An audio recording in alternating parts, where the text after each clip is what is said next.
అమరావతిలో ఈ నెల 10 నుంచి 12 వరకు నిర్వహించే మహిళా పార్లమెంటేరియన్ల సదస్సుకు ప్రభుత్వం అన్ని ఏర్పాట్లు చేస్తోంది.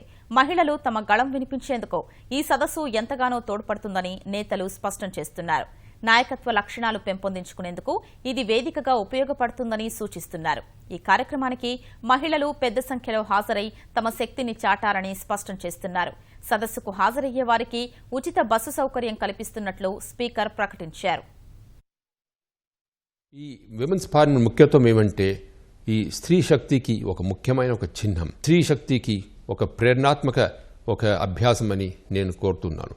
కాబట్టి మహిళలు అందరూ పెద్ద ఎత్తులో దీంట్లో వచ్చి భాగస్వామిగా ఉండి వాళ్ళు వాయిసెస్ని దీంట్లో చెప్పాలని నేను కోరుకుంటున్నాను. విద్యారంగంలో, ఉపాధి రంగంలో రిజర్వేషన్లు, రాజకీయ రంగంలో రిజర్వేషన్ అన్ని ఇస్తున్నప్పటికీ కూడా అన్ని పుచ్చుకొని ఎదిగే అవకాశాలని ఇంకా పెంచాలనేది ఈ సదస్సు యొక్క ముఖ్య ఉద్దేశం.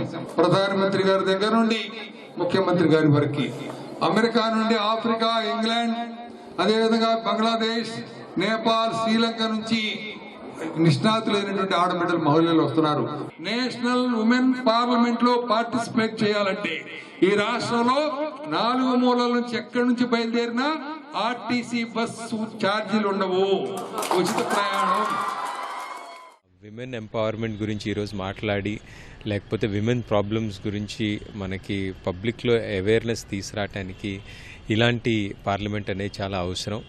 దీనివల్ల స్ఫూర్తిని తీసుకొని ఎక్కువ మంది పాలిటిక్స్లోకి, అలాగే తమ ఒపీనియన్ బయట వాళ్ళకి తెలియటానికి ఇలాంటి సదస్సులు ప్రోత్సహిస్తానని నేను భావిస్తున్నాను.